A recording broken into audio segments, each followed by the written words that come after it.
Welcome to Home Education Matters, the weekly podcast supporting you on your home education journey.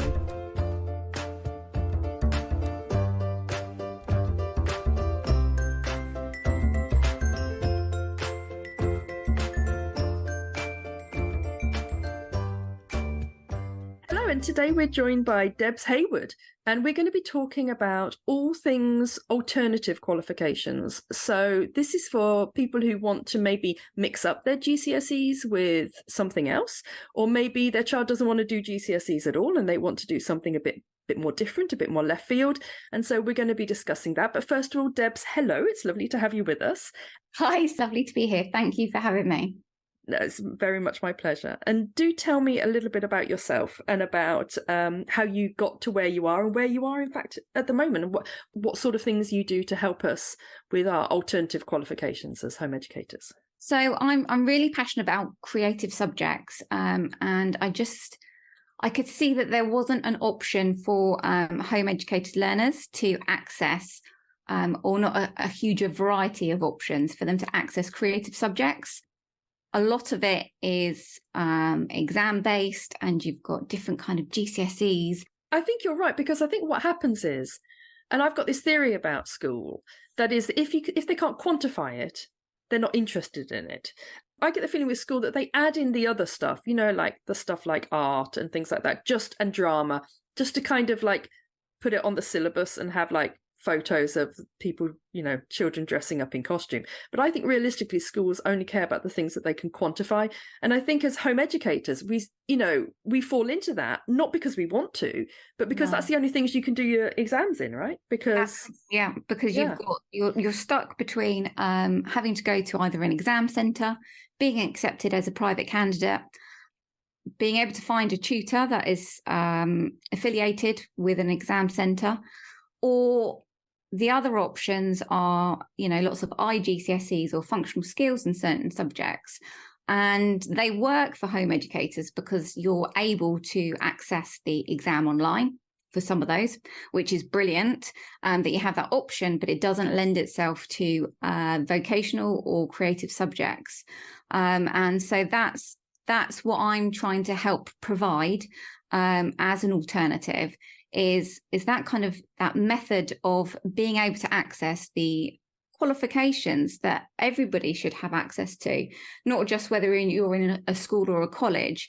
Everybody should be able to have that option to study something that you're passionate about. That's what I found frustrating, and that's what I'm trying to give opportunities for others to be able to do. So at the moment, I've got an art qualification, but I'm hoping to offer more as well. So as the time goes on, being able to provide more qualifications that cater for something other than an exam, really, which doesn't suit everybody, especially me.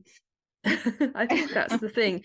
It's a double-edged sword when you home educate, because you're opting out of the system, and you know that. And so because of that, you know that there are certain things that are going to be very hard to do. But there's no doubt that it's very frustrating sometimes looking at all the things you then aren't able to do that are just locked out from you. And it is invariably the subjects, things like sports and art and the kind of creative or physical things that your child could be absolutely in love with doing, but it's just completely barred for us as home educators when it comes to GCSEs. But what you're offering, I'm thinking, is alternatives to GCSEs, right? Yep. So they're still level 2 qualifications. And I'll probably talk a little bit more about the differences of a GCSE to a level 2 qualification, and what things to look out for as well if you're going to choose a subject. Do talk about that, actually, because these are NCFEs, are they? Or so the ones that we're looking at, it is an NCFE. NCFE is the awarding body. So if you were following, I don't know, English or maths, and you were looking at OCR or AQA, NCFE is the actual awarding body. But if you were to look at any kind of vocational course, the things to look out for, I would say, is number one is its level. So, for example, a level 1, that's level 2, a GCSE in old money, D to G grades, or 1 to 3, and a level 2 qualification is level to a GCSE, A to C, 4 to 9 grade. So level 1, is that basically a failed GCSE, if you see what I mean? Like equivalent to it? It's I wouldn't use the word equivalent ever, but that's comparable to a lower level GCSE. I've got you. So if you were to get a 1 in GCSE, then that would be comparable to a level 1 NCFE or whatever level 1 course, is it? Yes, level 1. Absolutely. And so as a home educator, I would look out for whether it's a recognised qualification. That's the number one thing. Does that mean with an awarding body or something like that? So what you need to look out for, that it's recognised within the RQF, that's the Regulated Qualifications Framework. Mm-hmm. They'll say, I suspect, on websites. Absolutely. Mm-hmm. If it's a bona fide qualification, that is really just to make sure that others, whether it's going on to work or college or uni or whatever it's for, that they would recognise that for their progression. The other thing is to look out for is the credit value. Yeah, because you were saying that level 1 maps to D to G grades, or 1 to 3 in modern money, and then level 2 maps to the higher grades. So what does level 3 map to, or is there not a level 3? Level 3 is A levels. So, but the credit value is completely different to what the qualification is aimed at. So you're looking. It's not UCAS credits or anything like that. No, although this is the alternative. This is what you would use instead of looking at UCAS points like you would for a level 3. At level 2, there's no UCAS points. But you can measure the size of the qualification by looking at the credit value. So, for example, a GCSE, an average GCSE has 12 to 15 credit rating. And that actually is given by another awarding body. That's the QCF. That's the Qualifications and Credit Framework.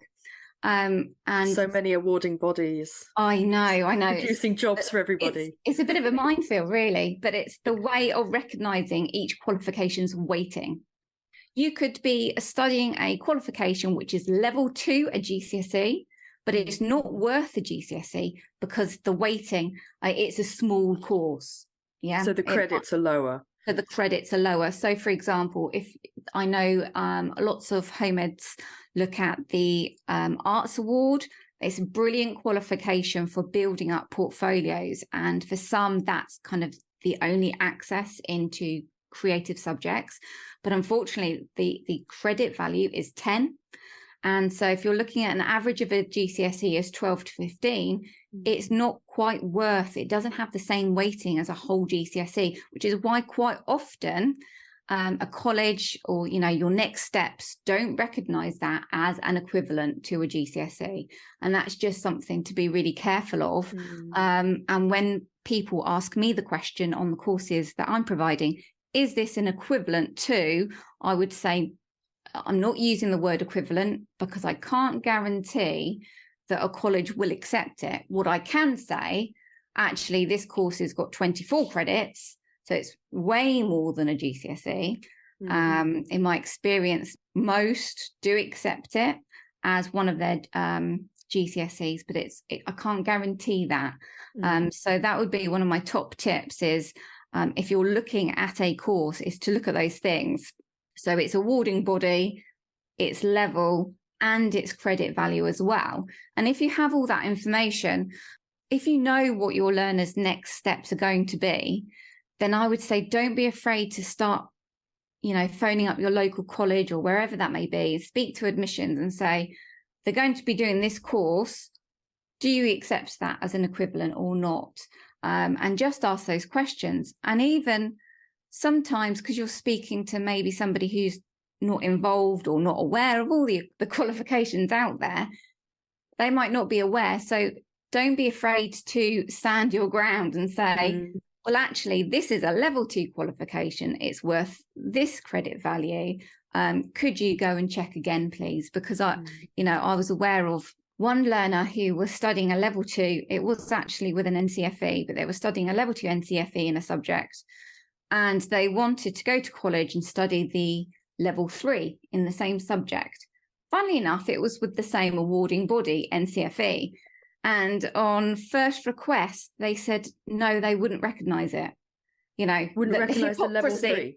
In that they wouldn't accept the level 2 qualification that they even had. Though they did, they would. Even though they were applying for the level 3, the next level equivalent. And so they stood their ground and said, well, actually, that's not quite right, is it?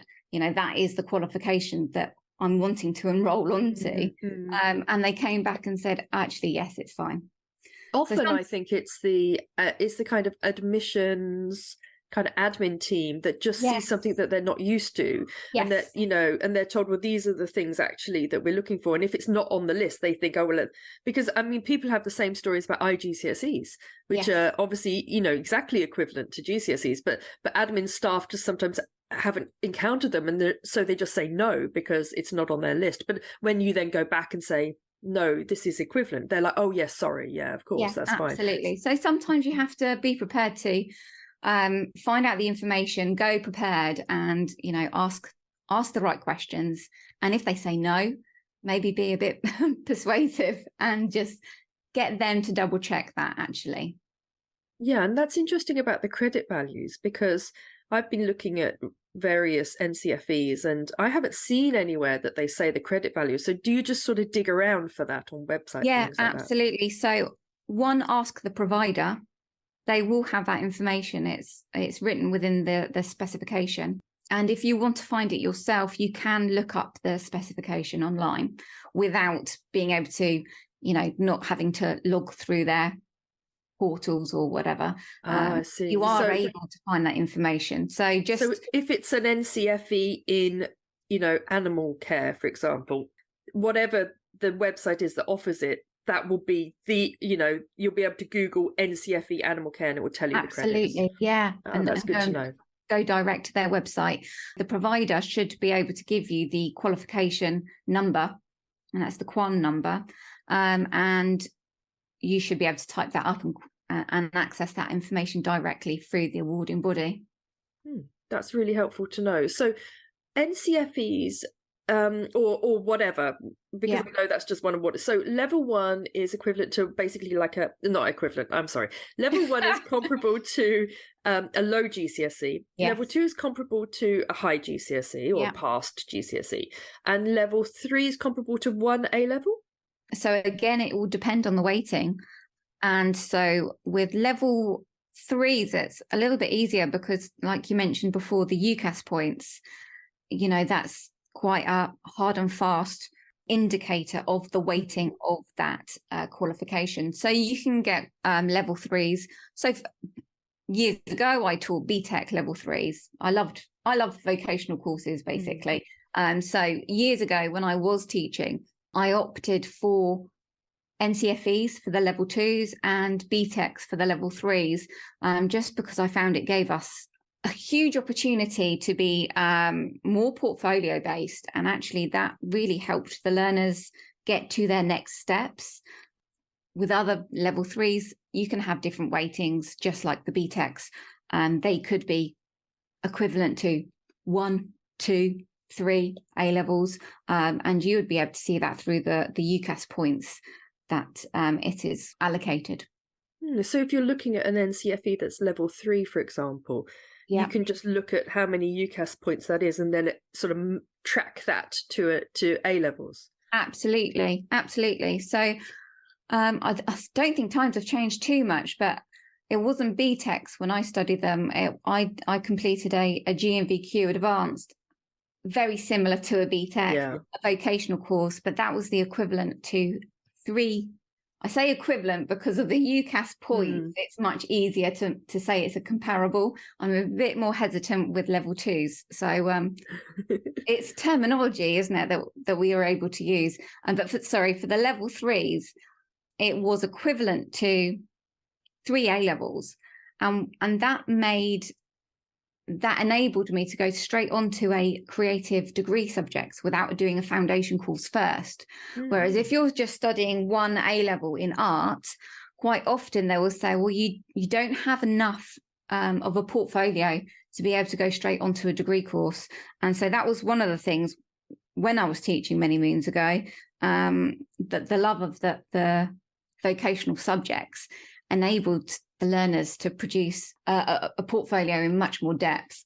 Could you tell us a little bit about why you think vocational subjects are so helpful and why you think vocational subjects have such value, particularly in the home ed world? Firstly, I think it's because it offers the range of creative and vocational subjects that you aren't able to access. Things like, or we talked about previously, sports, any creative qualifications, whether that be graphics, art, you're looking at the DT options, textiles, photography, all these qualifications, or all these subjects, I should say, don't lend themselves to exams at all. And I didn't even particularly like controlled assessments in the way that really hindered home educated learners to be able to complete those at home. So what is a controlled assessment, and where do these come in then for these courses? So the controlled assessment is the new word for coursework. Uh-huh. And because why use the word coursework that everybody knows and understands? Well, exactly. And if you were to complete a textiles GCSE, for example, you would need to have an element of a controlled assessment, and you wouldn't be able to do that at home. You would need to be affiliated with an exam centre or a school that would allow you or allow them to be able to mark their controlled assessment. And that's really, really tricky thing to do, which is why going to find a GCSE art course is so difficult. So with the courses that we're looking at, there isn't a controlled assessment element. It's all portfolio based. And whether I was to assess that work in front of you or whether it's online, I'm able to assess that work. And that is what the whole course is based on.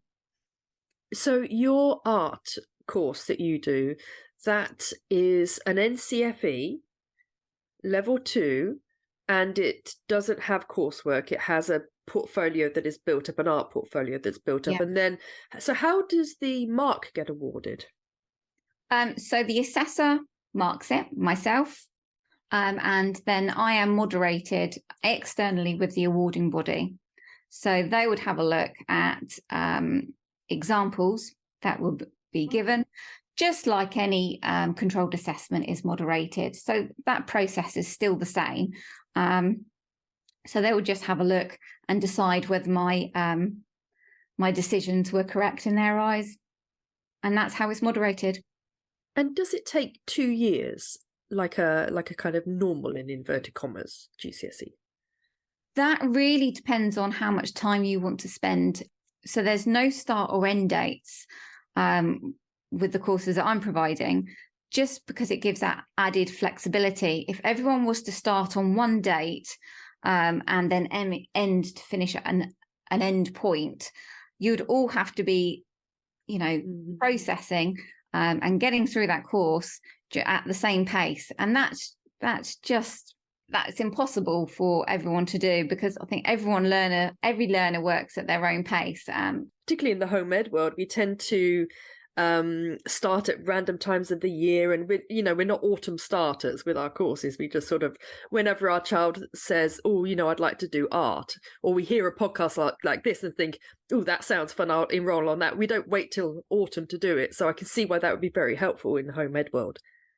Yeah, absolutely. So there's no set dates. And also there needs to be a flexibility. Not only may you not be able to give the amount of time that maybe somebody else would be able to on a weekly basis towards a specific course, you might not be able to, over the course of the year, be able to devote as much time out in one part of the year as to another. You might have other subjects that are at that moment in time more integral for you to spend your time invested in, and you might want to put it to bed for a little while and then pick it up at a later date.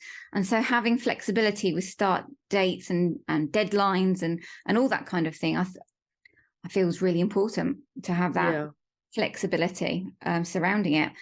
If you were to spend the same amount of time as what you would imagine a learner spending time on a GCSE, so around 5 hours per week, you could complete it within 2 years.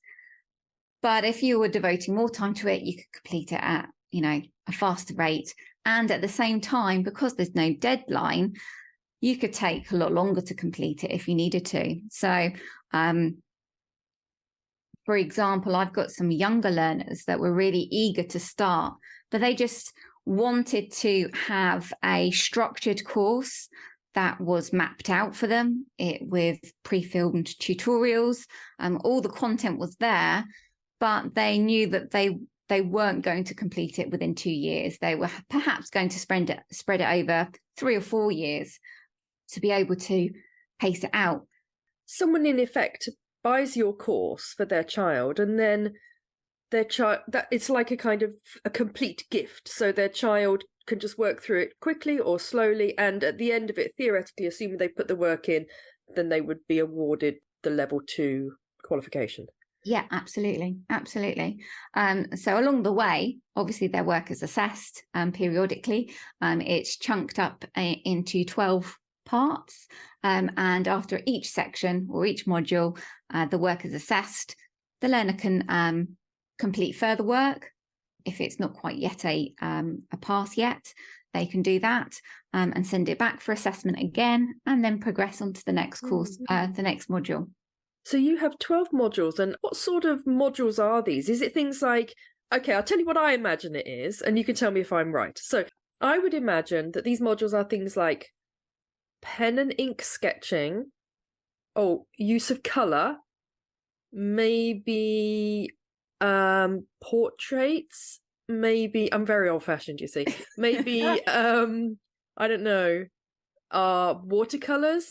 Is it that kind of thing? Is it like the medium that you're using and then techniques, or is it something much, I don't know, much more modern than I'm being there? So with the way that it's marked, the assessment criteria are the kind of overriding grading criteria of what we're looking for. So one might be looking into formal elements, for example, of art and design. So the formal elements of art and design, you're looking at line, tone, texture, space, negative space, that kind of thing. Or a grading criteria might be looking at visual communication. So we're looking at your mark making. And then the projects will act as a vehicle to enable the learner to demonstrate those skills. So the project might be portraiture. And within that portraiture module, I am trying to entice the learner to demonstrate their skills with the formal elements or visual mark making, for example. So that's how they're kind of broken up. So my next question then is, for somebody like me, who I love expressing myself creatively, but I'm completely appalling at it. So, for example, I paint with watercolors and acrylics and stuff like that, but I'm very bad. If you were to have that kind of judgment about art, which I know is difficult to do, but sort of from a sort of perspective of actually being good at what I'm doing, I'm not, but I really enjoy the process. So my question is, do children need to be able to draw, for example, to do art with you, or is there a space for this kind of someone who is creative and thoughtful about what they do, but when it comes to just markmanship and sketching, they're not very good? I think there's space for everybody. Absolutely. I mean, with all qualifications, in the creative sphere, we're looking at progression. So we're looking at your development from start to end, and to do with your exploration of your mark making, your drawing skills, looking in different mediums and techniques and all that kind of thing. I would always say, I mean, quite often a child might say, I'm no good at this, I'm rubbish at this. And my response would be that there's no gift as such. It's all practice. So no one is inherently good or bad, I feel. I think everybody has the ability, whether they want to practice or they want to devote the time to hone in each of those skills. Within that, obviously, there's some people that, are amazing artists and that would come naturally to them. But there is 100% space for everyone, and not to be put off because you feel that you're rubbish, like you use those words. That leads me on, I suppose, to a follow-up from that, which is that, is there much room for people who perhaps like to create art that is very abstract or, very modern in its style, so they're not maybe sketching, faces in the way that definitely I mean, is what I mean, I suppose, which sounds a bit glib, but is there room for a Picasso as well as a Rembrandt, or is the nature of the assessment that you do need to be able to draw like Rembrandt before you can morph off and be a Picasso? No, definitely not. That the assessment is, have you explored both? Have you been inspired by both? Can you see the inherent qualities that the artist has used, and then been able to investigate a piece of work based on that exploration? So that's what we'll be looking at, not how good is your copy, for example, of a Rembrandt. And I think within art or any creative area, there's so many different aspects to it, and you're not necessarily going to lend yourself to every area. But the thing with a GCSE or a level 2 course, or even an A-level course, is going to be your grounding work. So even though you might decide right now drawing portraitures in pencil is not your thing, and you don't think it shows off your qualities as a creative person, it's still a great idea to explore that initially as a kind of grounding, so that you've kind of built on those techniques and those skills. So, for example, am I an amazing realistic drawer? No, I'm not. But am I able to use my creative nature to be able to develop patterns and designs to then get taken into textile art? Yes, I am, because that's where I'm driven. Whereas another creative person might be all about painting in acrylics and watercolors. I would say quite honestly that painting is not necessarily my thing, in terms of I'm not going to be out there selling my painting work, but I would use paint as a vehicle to create my own work for another direction.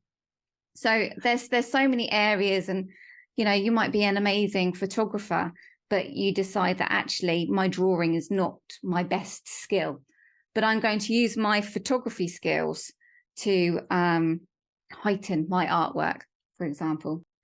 So could you use photography in incorporate it into the art course that you do? Absolutely. 100% yes. It's another medium for visual recording, just like using pencil or pen. But it's art, artwork in itself, 100%. What about visual editing and things like that? Oh, brilliant. Yeah, absolutely. It's another skill. It's another medium. It's another mechanism of exploring artwork. So 100%. And I know people are often quite eager to find a provision for purely photography. And it's 100% something that I would like to offer in the future. But I haven't necessarily kind of offered my course as an alternative to that, because I wouldn't want somebody thinking that they would be able to just do purely photography and not cover the bases of other areas of artwork as well. But as an element, yes. And within these vocational courses, it's really important to develop into the learner's creative journey and creating projects based on their own their own interests and what they want to develop. So as it progresses through the course, they'll have a lot more autonomy over the work that they produce and the method of producing it, so that they would be able to decide, actually, I'm going to create a project which is solely based on photography. But that would be during a later point in the course. We interrupt this broadcast to remind you to like and subscribe to our podcast. And don't forget to join our Home Education Matters Facebook group, where you can find details on all our podcasts, any links or resources mentioned, chat to our guests, request upcoming podcasts, and even come on the podcast yourself. Do join us over there. You mentioned that there isn't coursework, or however you Controlled assessment. Controlled assessment, that's right. But do these students do a final project as such, or do they just do a project per module? There isn't as such. That's a tricky question. The reason why I'm hesitating is because the answer is yes and no. All the best answers are yes and no. Yeah, absolutely. There's no final outcome, that you have, that you're driving towards. There isn't just one piece and here's your, end of course, spectacular piece of, artwork, final outcome. But you will be completing outcomes that you would probably consider a final outcome throughout the course towards the end of each module. And you mentioned that you're looking at other alternative qualifications that you might bring in. And you mentioned photography, and I'm trying to think what other alternative ones are out there. I mean, I'm trying to think off the top of my head. There's sporty things. There's things like social care, health care, animal care. I'm guessing these are all accessible as level 2s. They are if a provider runs with them. I haven't seen. Well, actually, I have seen animal care being offered. I have seen that with a provider. But things like that, you've got travel and tourism, health and social care. I think you've already mentioned that. But again, it's finding that provider that is offering them. I am launching with sports towards the end of February, which I think this podcast is probably going to go out after then. But that's perfect then. So you're launching a sports level 2? Yes. And what would that look like? Because I know I feel a bit out of place in this podcast because I'm not arty and I'm not sporty. So I'm very out of my depth here. But tell me what the sports one will look like for those of us that are sporty or have sporty children. So the idea is the qualification acts as a vehicle to be able to highlight, show off your sports enjoyment and what you're doing. So would it be, for example, my son, he does Krav Maga, which is like this Israeli defensive thing. Would he, for example, be able to take his love of that and incorporate that somehow into a sports level 2, if he was of the age to do that? Yes, is the answer. So the sports qualification will be, you would be able to use any sports. You'd be able to base it on any sports that you would be interested in, or a selection. But say if it was, you're mad on football and you're part of a football team and you want to base your sports qualification on football, that would be absolutely fine. So the course is 100% online, working through an online portal where you'd access the tasks, and then you would need to go and maybe record that and then upload the evidence. So obviously with sports, it's a very physical subject. And so how do you do that online? It kind of doesn't really make sense, does it? That's what's been so hard for home educators, right? That it's one of these things where you think, how could that possibly work? Yeah, absolutely. And so it will be the case of the online element this is the task, which may be, so for example, Unit 1 is participating in sport, and you are tasked with organising and taking part of a sporting activity. And your assignment is to plan and organise a competitive sporting activity. So then you would go away, plan, organise, take part in it.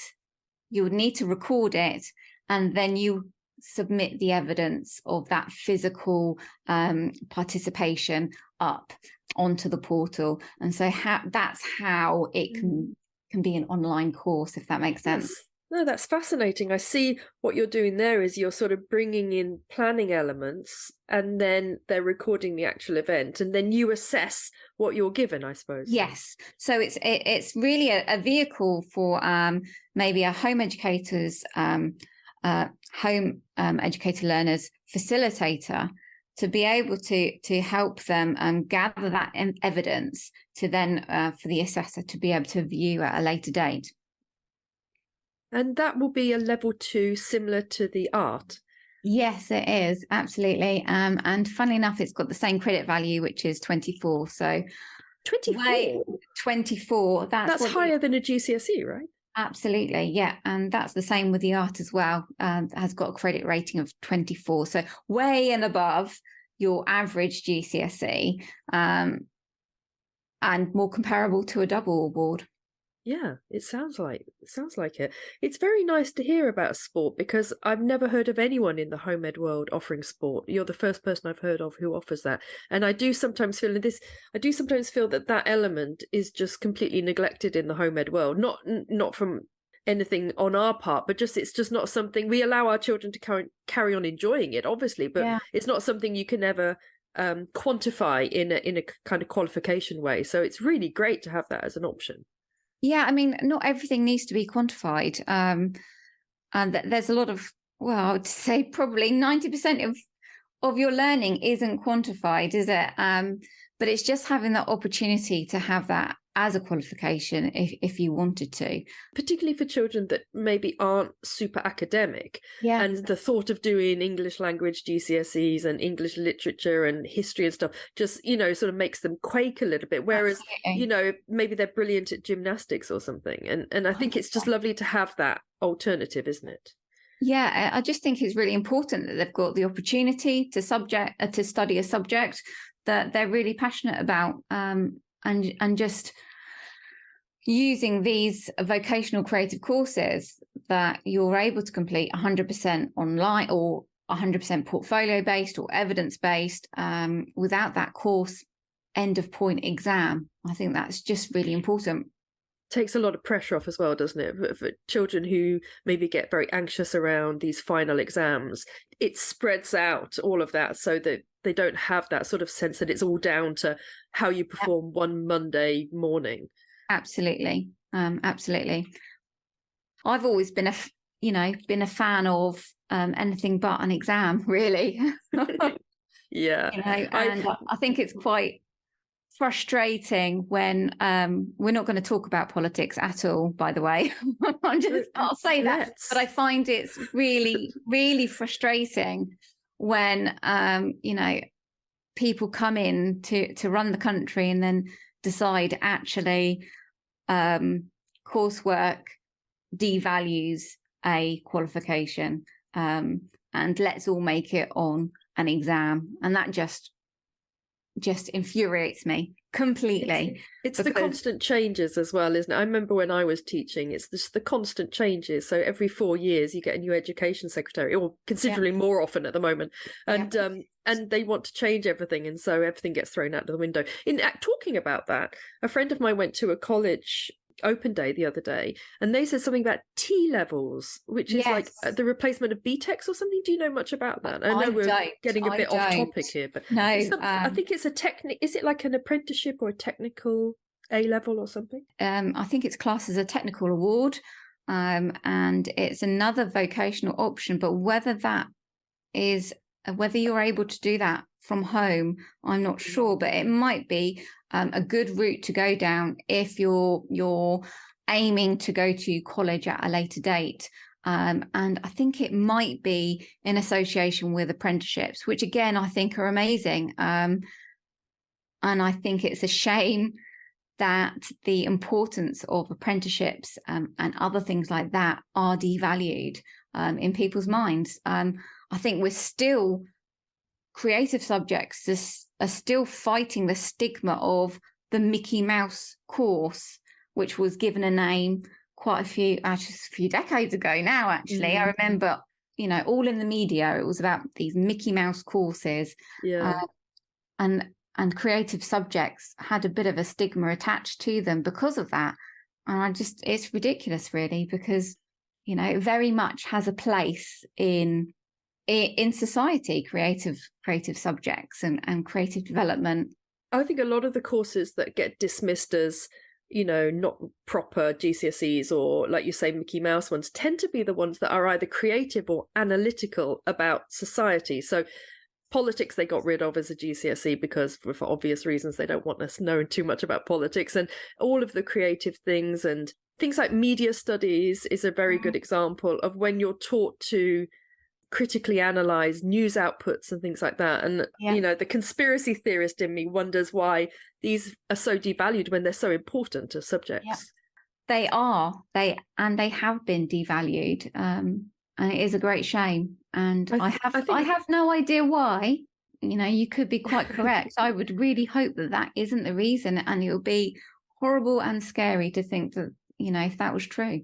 Let's pretend it's not then, because one thing I think that is very good in the home education world, but is still difficult for us, is the dichotomy between being academic and being non-academic. And I think normally in the home ed world, we are very, very good at embracing our children, regardless of whether they're academic or not, up until they get to about 14. And that's obviously when you start looking at GCSEs. And then I think you're hit with this realization that if your child isn't academic, it's a bit of a slog, to get them a requisite number of GCSEs. And I think that's where your courses and these alternative courses come in, because it just, for those parents who maybe have children who just aren't academic, they have so many other strengths and qualities, but not that one. Yeah. And I think so often in school, if you don't have that quality, that academic quality, you can feel a bit inferior. You can feel a bit like you're in the sort of like remedial classes or whatever they call them nowadays.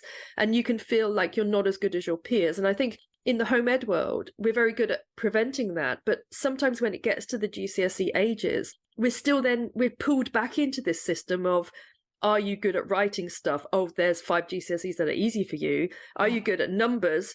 Oh, there's 5 GCSEs easy for you.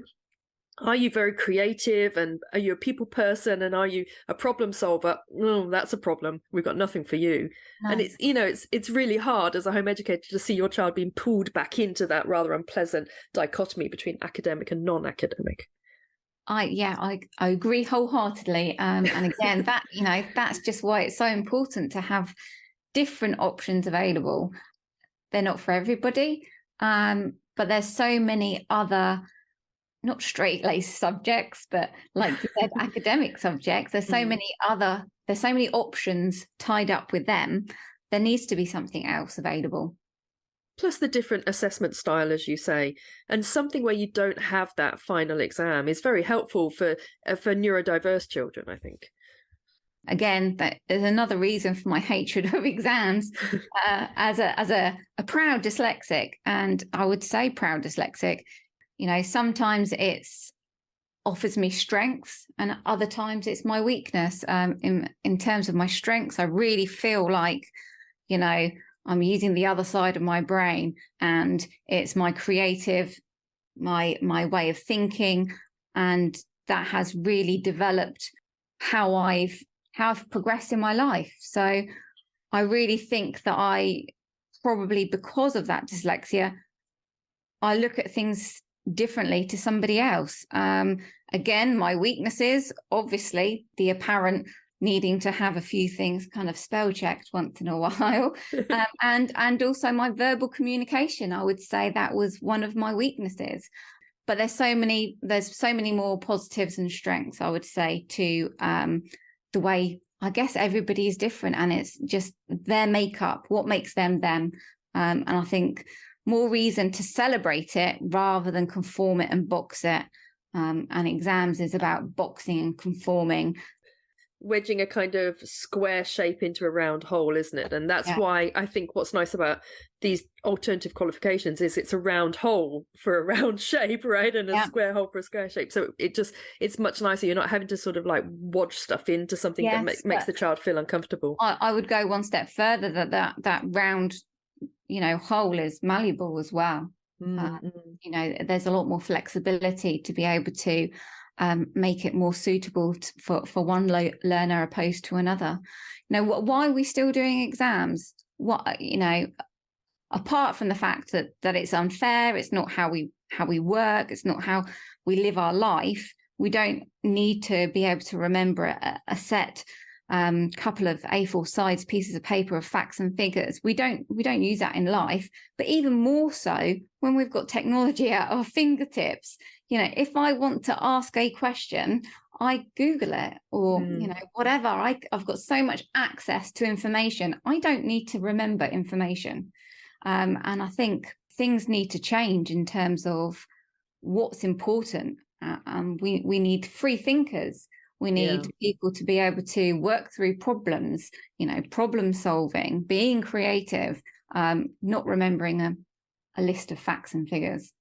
I think it's a very antiquated system, like you say, and it's sort of still rooted in that kind of Victorian period of sort of preparing a workforce. And now, like you say, you don't want people who just know things. You want people who understand things and can analyze things. You mentioned that you offer art level 2, and you mentioned that by the time this comes out, probably you'll be doing sports level 2. So what are the things? And you mentioned photography. That's in the pipeline, is it? That's in the pipeline for maybe next year.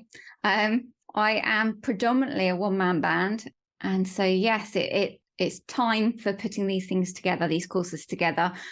Drawing on expertise from other people as well. So obviously sports isn't my passion. So, working alongside other people, other experienced people to be able to help with that. And with the art qualification, as I said, my skills are more textile art, photography, printmaking, that kind of thing. So being a drawer or a painter, I'm pulling on the expertise of a great friend of mine, Amy, and she's particularly in the first lots of modules, she's doing the tutorials for the art. So yeah, just drawing on people's expertise to kind of gather this up. But yes, future plans, but one step at a time. I just want to make sure that everything that goes out is really well thought out and really well planned, and a really lovely course for you to take. So yeah, absolutely, I agree. And can you tell me a bit about how your courses are structured? I'm guessing you present a theory in the tutorials and then you set the student off with practical work per module, do you? So starting with the art, for example, as I said, it's sectioned up into 12 modules. Each module will be a project based on a theme or an activity, and that learners can access a guidebook which will feed you through the whole of that project. And alongside that, there's YouTube pre-filmed tutorials that will work alongside that guidebook for you to be able to create your own work at home. And then that's just submitted at the end of each module. And the same kind of structure for sports, I'm guessing.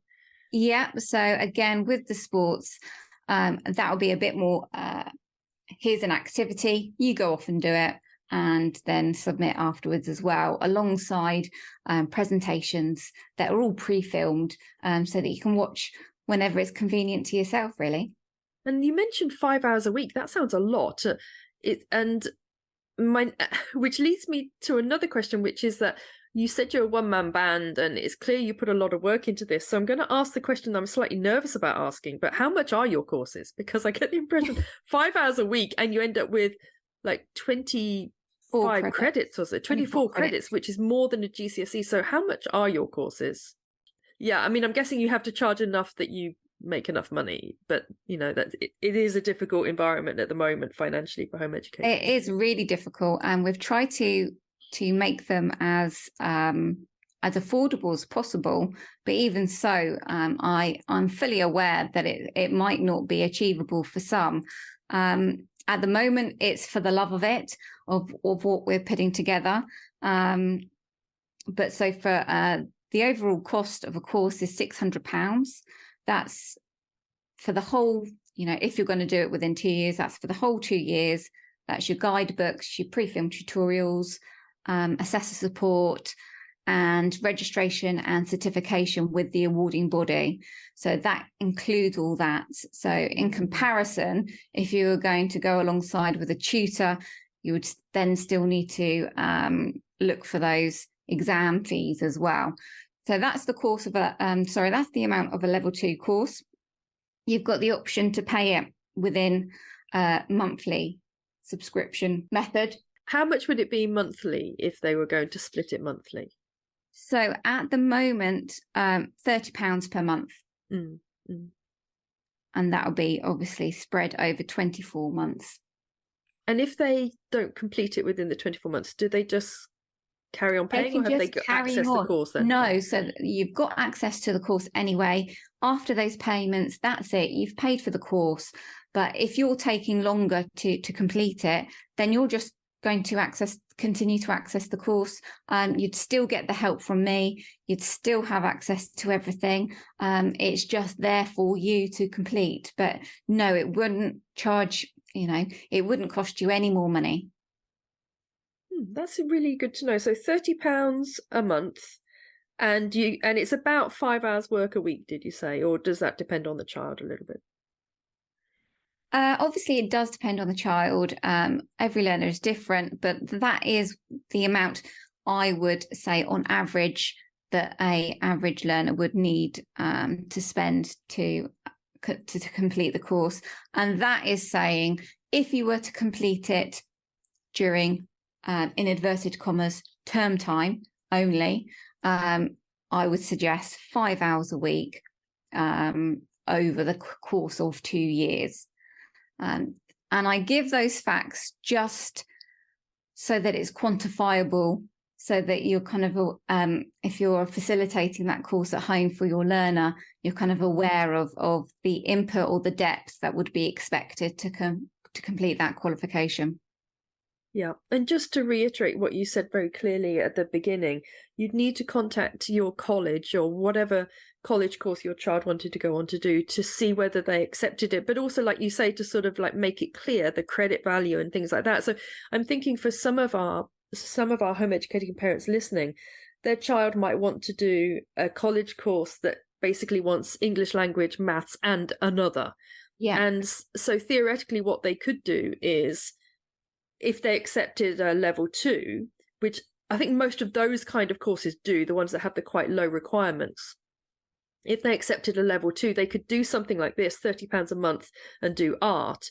And then they could sit maybe English language, and then they could sit maths when they're at the college, because a lot of colleges offer that, don't they? That you can actually sit it alongside your college course in the first term. So it's actually that would be probably, I'm trying to think of the most sort of the least invasive way of doing enough qualifications that would get you into your college course. And if you wanted to do, say, art at college, what that would do is you could get your level 2 art qualification, and then you could maybe do English language, and then you could maybe do maths when you're at the college, or vice versa. You could do maths outside, or you could do both of them, of course, with the college, can't you, normally? Yeah, I mean, those options are often available, aren't they, with local colleges? And some colleges offer courses for younger home educated learners as well, looking at age 14 to 16. Sometimes they've got some of those on offer, which is a great option as well, if that's something that you're looking for.